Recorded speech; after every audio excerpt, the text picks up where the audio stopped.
apologise. He finished second, but it was a close run thing in the end. So Toledo is no mug out there, proven by the fact that he's qualified fourth. Adam Norrodin, about half an hour ago, he'll be hoping to replicate that same sort of form. And starting from the outside of the second row of the grid is the Andorran Xavi Cardelus, another man that had experience here in the Moto E class last week. But it's a race that I'm sure he'll be wanting to forget, taken out on the very first lap. Yeah, certainly. Didn't really work out for him last week, but let's hope it's better this week. And this is his best qualifying of the year so far. He's kind of got a little bit of his mojo back and will be coming through the pack. Here's a face familiar to you if you watch the World Championship stuff, Piotr Wyścigierski. He has some experience in Moto2 not only this year but also last, and has been going quite well so far in this season. Yeah, a wildcard performance last week in the Moto2 World Championship, did the pole as part of the Hertamina Mandalika SAG squad. It's been an up and down start so far for Wyścigierski, as you can see there. Only 11 points so far. That's not what he would have hoped. He was super consistent in 2020, but despite that top 5 finish at the opening round, rider Kevin Kubo. If you like to see your riders as sideways as possible at all available opportunities, then this man is the man for you. Yeah, he certainly is. He kind of reminds me of Sam Lowes a good 4 or 5 years ago when Sam was racing in Moto2 back when it was on these Honda machines. He used to just bang it down the gearbox, let the clutch out, and it was all kinds of sideways, and that's exactly what this man does. Certainly very... On that front row, Fermin Aldeguer looking for 4 straight wins to start 2021. Is he going to have company from teammate Alonso Lopez and German Lukas Tulovic? We're about to find out. 17 laps ahead of the European Moto2 Championship coming up. So, Moto2 engines on and they're clearing the grid, and we are about to see that grid very, very shortly indeed. Here it is then. Fermin Aldeguer, first pole position of the year, ahead of his teammate Alonso Lopez and Lukas Tulovic. Watch out for him. He's fast, just needs to put it together in the race. Toledo lines up 4th from Norrodin and Cardelus. Wyścigierski, Kubo, and a best ever qualifying for Wilford in 9th. Watch out for him, as he's always knocking around that top 10. Dimaseki Pitama in 10th on the grid from Gutierrez on the Baltaco. Going very well this weekend, actually, particularly in hot conditions. Relais View, Matteo Rato, Escrig on the top stock 600 runner, and Zetti from Vostatec. Also, and then Daijiro Sacco, who's making his debut year in the stock 600, and Kyle Paz. Leon Orgis, Jared Schultz, Guillermo Moreno, and then Alex Perez. Jorol Boroboom, who's had some experience in the British paddock, that may be a name you're familiar with, and then Gian Mertens, Kevin Orgis, and Federico Minozzi rounding them out. Aldeguer starts from pole then, the number 54. I know we've said it a couple of times, but just 16 years of age. The last time he was here at the Circuit de Barcelona Catalunya in FIMSEV Repsol action, he went toe-to-toe with Ethan Guevara in the European Talent Cup race. The pair of them absolutely bolted and were 10 seconds up the road before then throwing everything they had at each other. And look how those two, the pair of their careers have progressed since then. Ethan Guevara, now of course a junior world champion and battling it out in the fully fledged World Championship paddock, and Fermin Aldeguer looks to be following suit in 2022 if he can continue to carry on.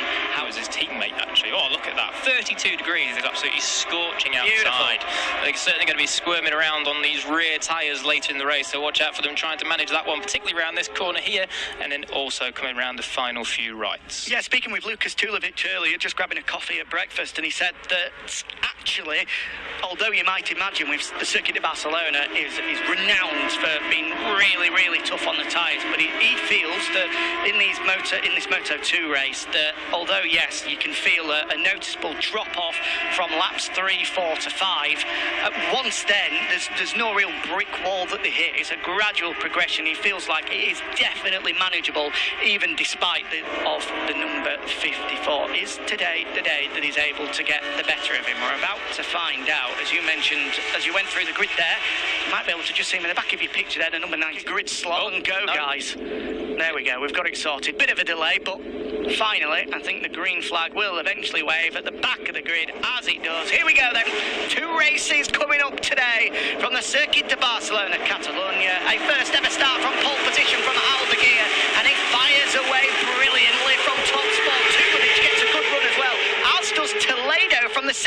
grid. The number 55 on the outside here. Look out for him. It's 4-5 abreast into the opening corner. Who's bravest enough on the brakes? It's Tulovic as Alonso Lopez slams the door shut on teammate Aldeguer as well. That's not how we expected things to go. He's been bullied through the opening corner there as Aldeguer, and as a result, it's Tulovic that leads the way. Well, that is exactly what Tulovic and Lopez needed. They needed to get in front of Aldeguer at the start because he's got the pace to run away from these boys. So now that they're at the start, they're just going to try and bottle him up, keep him behind, and see if they can hold on to him when he eventually does go and try and make a move. Great start from Toledo, coming all the way up. Well, he was in fourth on the grid, but it looked like he was going to take the lead for just a moment, but got squeezed out in the end. Anyway, so Tulovic leads as we come down now into start the second half of the first lap. And here comes Aldeguer already looking for a move up the inside, but no way through there. So Alonso Lopez holds on to second for the moment as we flick left and then right through turns 7 and 8 for the very first time. Now into turn 9 with Tulovic still leading the way, and already these leading trio who've had the pace all weekend are just looking to break clear of the number 55 of Alex Toledo behind, and Norrodin can see that, and he's looking to make his way through on the 55 ahead of him, but no way through on the easy race machine. Yeah, certainly had a little bit of a look and a bit of a sniff down the inside, but no, not this time round. We'll look for it again very, very soon, I am sure. So we come down now into the final two right-handers, and it's going to be Tulovic who should lead across the line for lap 1, but we'll see if he can hold on to it by the time they get down to turn 1. So Tulovic first, Lopez second, and your championship leader Aldeguer in third with a little bit of work to do. Yeah, let's see how Tulovic holds on here. The two Bosca-Scuro machines, formerly known as the speed-ups, tuck in behind. They both go left. We're now 3 abreast on the run down to the opening corner. Once again, it's a battle of who's bravest. Aldeguer's on the outside here. Tulovic has the inside line and is able to hold on. Aldeguer looking to get his own back from one lap before, but once again, no way through. And it's as we were as we start lap 2. Seriously brave and skill from there from Aldeguer. Braking on the curb, that really is not the ideal thing you want to be doing, but he's still got it stopped, and even had a look up the inside of his teammate at turn 2, and he's going to have a look again at turn 4, points it to the apex, gets it done. Aldeguer up into second, but Lopez, he's not having that. Experienced man, he's going to try and hang it on the inside, push him wide. Yes, he does. Look at these two going hammer and tong. These are teammates. You might not be able to tell. They're definitely racing out there. No team orders whatsoever. And Lopez, I tell you what, that was a bit naughty there. He swung across the front wheel of Aldeguer. He's aggressive. He's Lopez, and he goes wide as a result. He goes wide through turn number 7, and that's allowed Aldeguer through. And to be honest, it looks as though Lopez was a little bit rattled there. The way that he came out of turn 5 and swooped across the front wheel of Aldeguer as he flicked left through turn 6. It was a little bit naughty, and then as a result, he missed his braking marker into turn 7, and he forced himself wide, and Aldeguer's now into second. I think really that was Lopez just understanding the situation. Oh, who's got that one down? That's number 14. That is one of the stock 600 riders. That's a shame for Daijiro Saka at advantage of Tulovic by a few tenths on the second half of this lap. It has that mistake from Lopez has forced him to lose touch with our leading duo almost instantly as they came across the line. 3/4 of a second the difference as Aldeguer goes around the outside of Tulovic into turn 1. What a move from the 16-year-old. We told you he was talented, and there's no better proof of that than that move right there. Incredible from Tulovic needs to do now. He needs to dig in. He has to hang with him. He hasn't quite had the pace. He's wide, he's wide. Maybe we'll just be cutting it back for a late apex. But yep, certainly Aldeguer going for it and trying to break them. He certainly is, as you say. If Tulovic can stick with Aldeguer here, we fully expect that Aldeguer has got the pace from what we've seen in free practice and qualifying to pull clear here. He's been a league above all weekend, so if Tulovic can go with him for 2, 3, 4 laps, you never know. He might be able to just stick with him, and when the tyres start to drop, he might just have a little bit as we come into the closing stages. If not, at least he'll be able to drag himself clear from the fight behind involving the likes of Lopez, Norrodin and Cardelus as well, who has made a good start and is through up into the top 5. Yeah, Cardelus, good start then up into 5th. That's great stuff from him. Confidence inspiring for him as he needs to have a good result to get back onto the pace that we do know he has. I think he's right just behind Adam Norrodin. Yes, he is. So anyway, coming down to complete the 4th lap, and it does seem that Aldeguer, well, you saw him have a look over his shoulder coming out of turn 9, and it looks as though he's broken them already. The last couple of sectors he's pulled out 2 or 3 tenths in each one. We'll see what this lap time's going to be coming round as they complete this lap. He's on PB sectors in every single one. Fastest sector,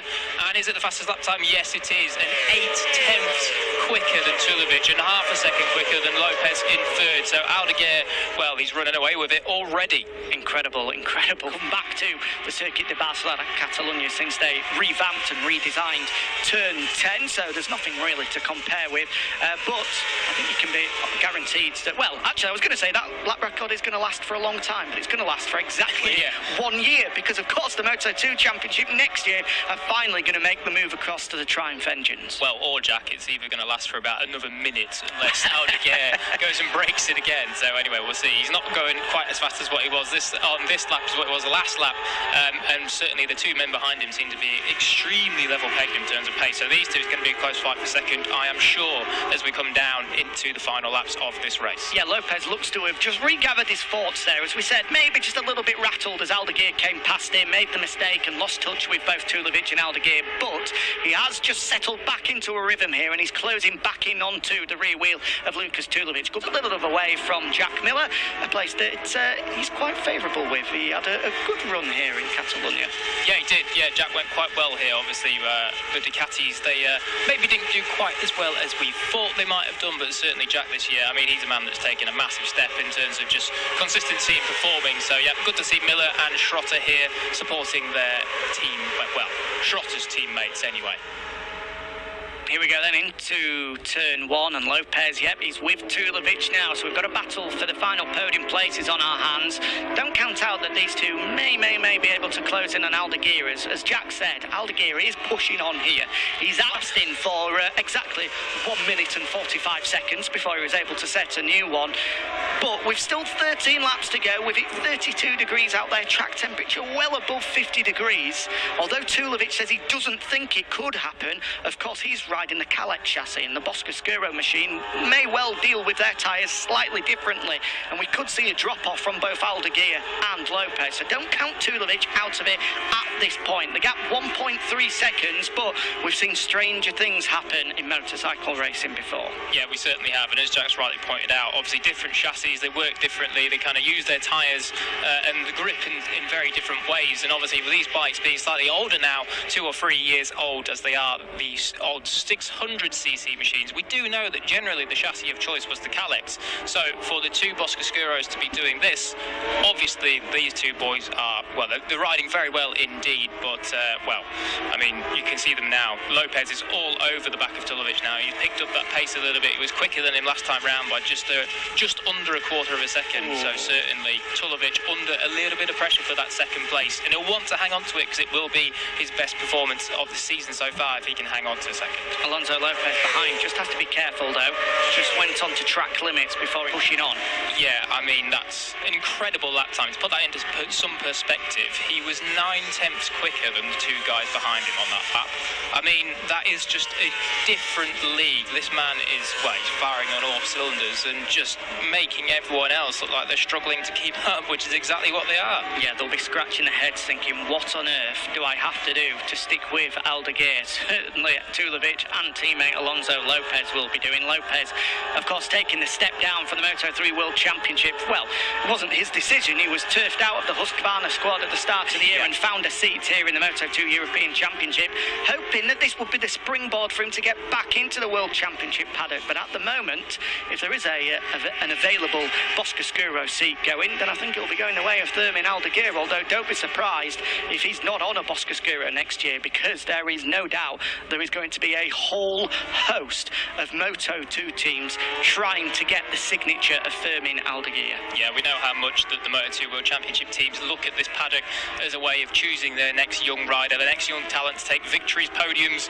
and even a championship, and then eventually move on to MotoGP. So yeah, no doubt, as Jack says, there will be a lot of teams looking to get this man's signature for 2020. At the moment, but he's probably worth the paycheck from what we're seeing here.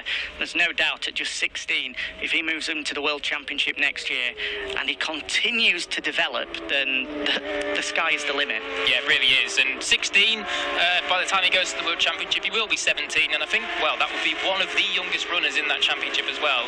And already, if he's finishing 12th in his debut this year, next year, what's he going to do? Is he going to be top 5 podiums, maybe even go for race wins like we've seen Raul Fernandez do this year in his debut season? I mean, 17 in the World Championship, I think there's only a handful at the moment in there now I think Barry Baltus is one who's slowly improving his form. So, I mean, yeah, the sky's the limit for this young man, this young 16-year-old Fermin Aldeguer. I mean, you look at Pedro Acosta, for example. He's 16 years of age, and it's looking extremely likely if he continues to do what he's doing that he'll be in Moto2 next year at 17.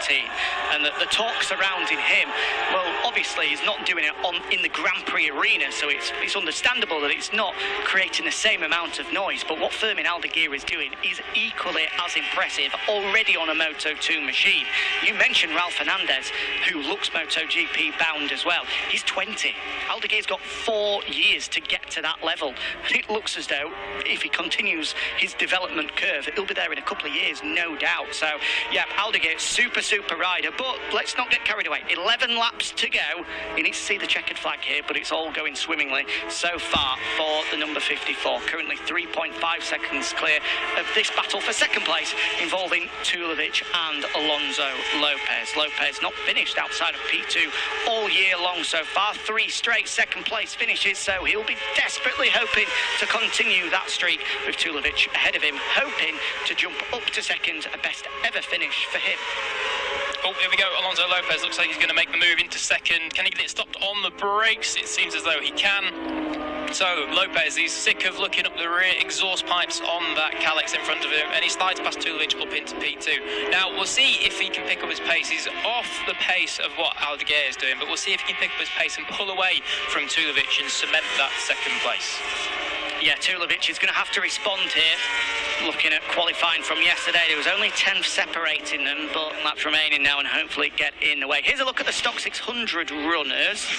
And this is what happened further down the field. Oh, just gets it sideways. That's Alex Escrid, the Valencian, on the foul 55 machine, getting it wrong, and in the end going through the long lap penalty loop as a result. Of course, foul 55. Mabel, a 8-time 125 Grand Prix race winner, and he's got fingers in quite a few pies. He's got riders running in the European Talent Cup, which is coming up later, and of course the Stock 600 guys as well. Yeah, and the man that we just saw on screen, Alex Escrid, he's having a pretty good run on that Stock 600. He's the top of the Stock 600 runners at the moment. And, well, if that sounds familiar, that's exactly what this man, Fermin Aldeguer, was last year. He was obviously on the Stock 600 and did win the championship in the end, as I wrongly said earlier, he finished second, so I do apologise. But, yes, Alex Escrid certainly doing well there or thereabouts in the kind of top 10. He's had 13th, a 10th and a 12th this season. So going well for the Stock 600, which usually is a significant amount slower than the Moto2 machine. Yeah, doing a good job so far is Alex Escrig. He'll keep chipping away. Incidentally, the Stock 600 championship fight, as you rightly say, it's Escrig that leads the way from the Dutchman Sander Kreutzer. Kreutzer at the moment is quite a long way down, isn't he? He's in this race struggling to keep pace. We've got a tumbling down the field. Oh, it looks as though we've had a coming together further down the field. Kevin Kubo and Alex Toledo are both out of action. They were fighting it out for a top 5 place, but the Thai rider and the Spaniard are now tumbling down the order. Hopefully we'll see what's happening, but on our timing screens, both Kubo and Toledo are unfortunately out of this one. Yeah, that's a huge shame for Kubo and Toledo, both having some of their best rides of the season. Good of it, yes it will. Here it is, Toledo on the inside. Oh, that's a huge shame. Unfortunate for Kubo there, just being taken out by Toledo. Obviously, just a small mistake, no malicious intent in it. So unfortunate for those two, but that is their race over. Yeah, racing incident, that one. And as we did see on our pictures there, Toledo walking across and holding his hands up, apologising. Remember rightly, crashed out of his Grand Prix debut last week as well. So he's not had the best of fortunes here in Barcelona, that's Kubo. But the good news is, hopefully it'll be third time lucky for the Thai rider. These guys get underway later on, 3 o'clock local time. I've heard there's a football match on at that time. Yeah, be careful. We know you like the football, Jack. No. Some serious racing going on here. But anyway, I don't know if anyone saw the pit board there for Alonso Lopez. But anyway, it had Lopez Shark Attack underneath it. I quite like that. Obviously, there's another man in the Moto2 World Championship, Tony Arbolino, who has a few little shark references on his number and nickname. So yeah, always good to see a little shark attack popping up here and there for the nicknames. Aldeguer coming up to the first back markers on the stock 600 machine, blue flags waving for the number 40, Federico Menezzi, the Italian. I'm sure he will move out of the way and allow the 54 to come through. 8 laps to go here, and it has been an incredible performance so far from this man, Aldeguer. He hit the front. Well, he having back. He's had to do it the hard way, of course, starting from pole position for the very first time. Tulovic and Alonso Lopez bullied him into the opening corner, pushing him back to 3rd place, but he then picked off Alonso Lopez, who tried his as well. This is the move that saw Lopez move through to 2nd place, a typical Circuit de Barcelona Catalonia move into turn 1. Lopez getting it sideways, but getting it parked at the apex and getting the job done. Yeah, beautiful move. Kept the rear wheel under control, making sure it was swing sideways uncontrollably. So certainly Lopez masterfully done and up into 2nd. And in terms of that battle, it's actually Tulovic has come back to him on this lap. He's picked up 2/10 on that lap. So watch out, there may well be a late charge from Tulovic as we come down into the final 7 laps. Yeah, the gap half a second between them now. So Tulovic has not thrown in the towel by any stretch of the imagination. He's got plenty of time as well. Still 6.5 laps remaining here. So if he can get back onto the rear of Alonso Lopez, and we may well have ourselves a bit of a ding-dong for the final podium places. The speed-up squad, or the Boscoscuro squad, we saw the pictures of there, will be hoping that they can make it 4 straight 1-2 finishes, but Tulovic may well have another idea. And just to add a little bit of drama into the mix, a track limits warning has flashed up on our timing screens for the number 21 of Alonso Lopez. So the Spaniard is going to have to be careful here. Under pressure from the number 3 of Tulovic, he can't be making any more mistakes and hitting the green stuff, otherwise a long lap penalty will be coming his way.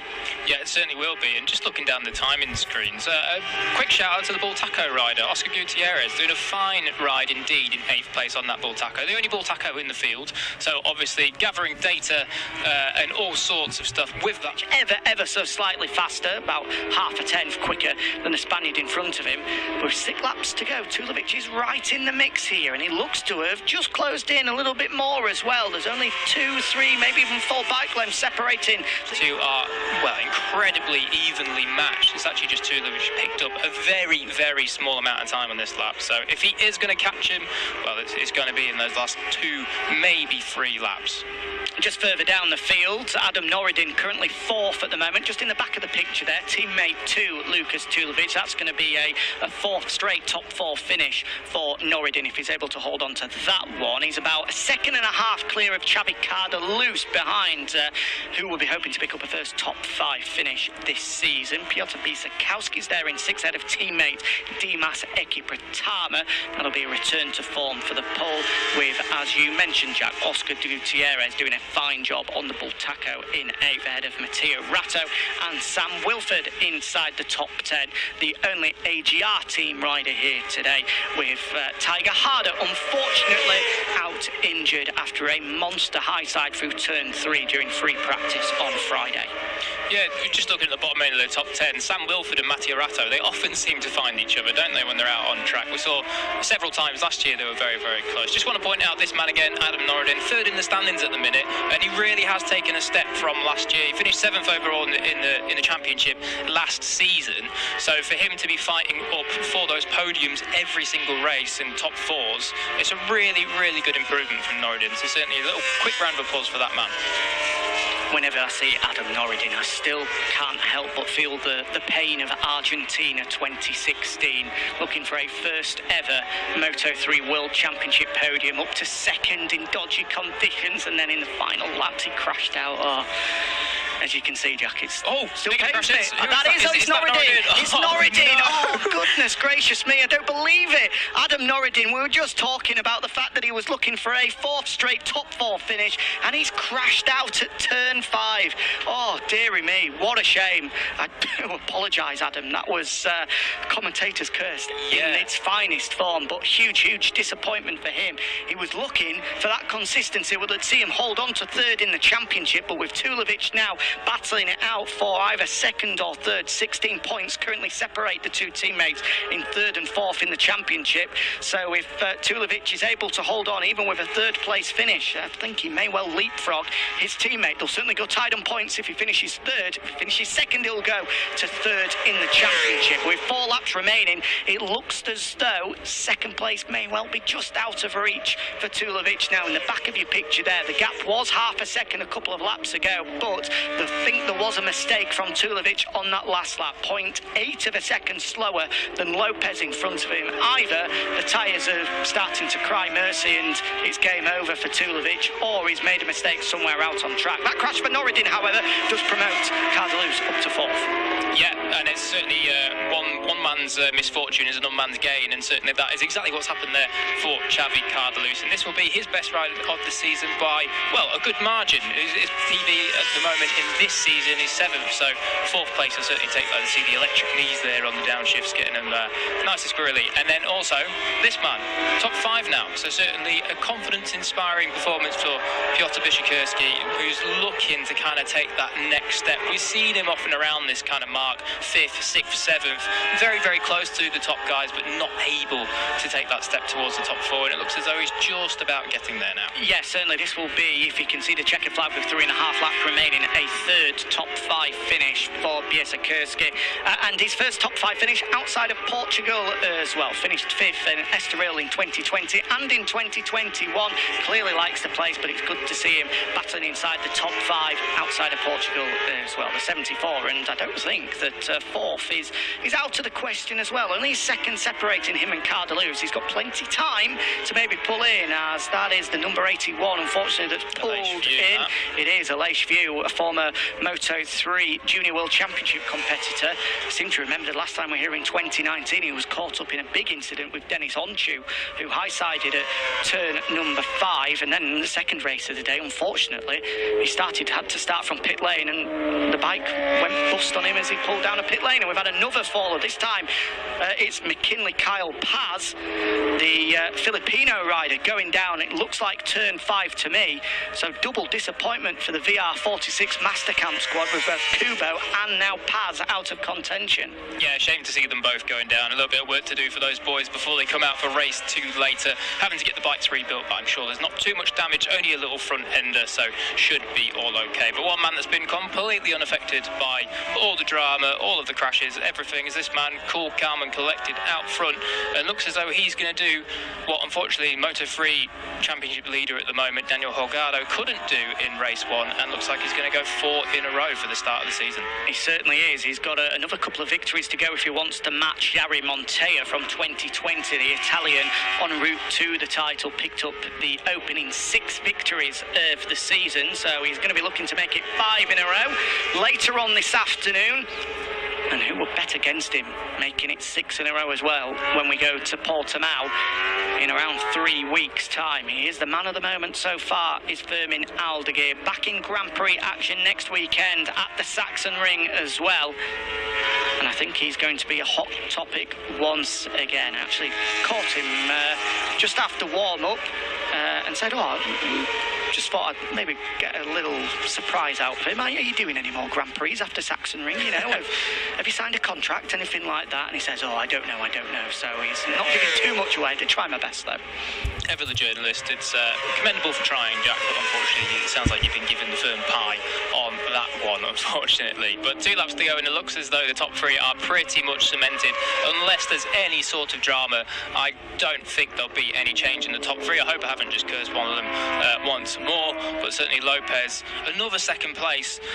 It's good, you'll take a second place, but he must be getting frustrated with just how good his teammate is this year. Oh, absolutely. I said he's frustrated at looking at the rear wheel of Aldeguer. Unfortunately, he's not seen the rear wheel of Aldeguer. He's now 7 seconds up the road. He's the number number 54. He's backed off as well now. His pace is about a second, maybe a second and a bit more slower than what we've seen throughout the opening few laps of the race. He's gone into conservation mode now. Has this man right here, Firmin Aldeguer, 1.5 laps away from a 4th straight victory in 2021. Another superb performance from the number 54. Yep, we can't really say too much more about him, really. He's just been the cream of the crop in terms of what this 2021 season has been. You've got to give a quick shout out to the Boscoscuro team. They really know how to pick them over the last couple of years. Obviously, last year, Montoya went on to dominate the series and win this title and then move to the World Championship. And, well, we think it will be a similar sort of scenario with Aldeguer as long as he keeps this form going. And, obviously, Montoya, that is the reason why Aldeguer got his brief Grand Prix chance earlier this season. Unfortunately, Montoya had an injury from a crash earlier in the season at Portimao, so hopefully we'll see him back very soon, or maybe not if we see this man again on the bike later this season. That's the thing. I mean, you say we expect him to continue this form throughout the rest of the season as we start the last lap of our first of 2 Moto2 races here at the Circuit de Barcelona, Catalonia. If I want to be honest, I don't think we'll see him finish the European Moto2 Championship season. I mean, if there's an opportunity coming in the World Championship, I think people will be throwing the bucket trying to get him on that bike, and you can understand why as well. You know, if there's an opportunity there, I think he'll be flying through into the World Championship before the end of the year. But let's see, we'll have to wait and see. Hopefully, we're treated to his brilliance here in the European Moto2 Championship. On to the final lap, as I said, and this battle for 4th place is going to go right down to the wire. Xavi Cardaluz currently holding off a charging pole in Piotr Biersakurski, who's about a second adrift 2 and 3 laps ago, but he's closed the gap now, just 0.3 of a second separate them with half a lap to go. This is the fight for the final podium spot, second for a 4th time in a row. Looks like on occasions that he had the pace, but for whatever reason couldn't find a seat in the Moto3 Junior World Championship. People just didn't fancy him. They didn't want to give him a seat, an opportunity, so he had to go to the stock 600 class, a route that very few take, but he won that in dominant style. He's got a deserved seat in the Moto2 class with the championship winning team, and he's made it 4 in a row, back-to-back victories for Firmin Aldeguer. What a rider, what a performance, and it's a 1-2 finish once again for the Boscoscuro squad, with Lucas Tulovic completing the podium. So there's a very happy team then, 1 and 2 for their riders once again in 2021. 4 times those two have dominated the top 2 steps, and this is going to come right down to the flag. It looks as though Cardaluz has just hung on by the slimmest of margins, just under a tenth in the end from Biersakurski, who throws an arm to say well done, basically. But yeah, great ride from those top guys. Tulovic, another stunning ride from Tulovic to take 3rd, his first time since round 1, but he's going to be getting frustrated that these 2 green machines are just that bit quicker. Yep, he certainly will, We go for race 2 later on today as we see our Stock 600 winner come across the line here. Here's the number 11 of Alex Escreed. 3 wins to start 2021 for him. That's now 4 wins in a row for the number 11. Happy with that one. Big fist pump as he comes across the line. The Firmin Aldeguer of the Stock 600 class continues his domination, and behind it's a podium finish in the Stock 600 class for Leon August and Andrei Voshtatek as well, the Czech rider. We'll see Alex Escreed, of course. So burst into the commentary box. Yeah, don't worry, it's not as if we're doing live commentary here. So Firmin Aldeguer will take top spot once again. He's going to be speaking to Jack Goss very shortly as he makes his way down to Park Ferme. There's going to be delight once again etched across the 16-year-old's face. Another Murcian going well at the top. Where have I heard that one before? Of course, Pedro Acosta from that region of Spain as well. There's plenty of talent in and around the Murcia area at the moment. And it looks as though the pair of them, if they continue as they are, will be fighting it out in the World Championship, the intermediate class, next year. 2 stars of the future. Great performance from Aldeguer as he puts to bed the demons of 2019, where he missed out on a European Talent Cup victory by only 7/100ths of a second to fellow Spaniard Ethan Guevara, who won that European Talent Cup title in 2019. But now he's got some Basel, the Italian, but he was a little bit further up the field. So that allows Sam Wilford to move up to 8th as a result, and Oscar Gutierrez on the Bull Taco. Jack Gorst, of course, mentioning continuing the fine work that he was doing, eventually coming across the line in 7th. Great performance from the number as we go into race 2, race 5 of the championship later on today. Oh, nearly has his first crash of the weekend there in Parc Fermé. Celebration with the Bosco Scuro squad, Team Chiatti.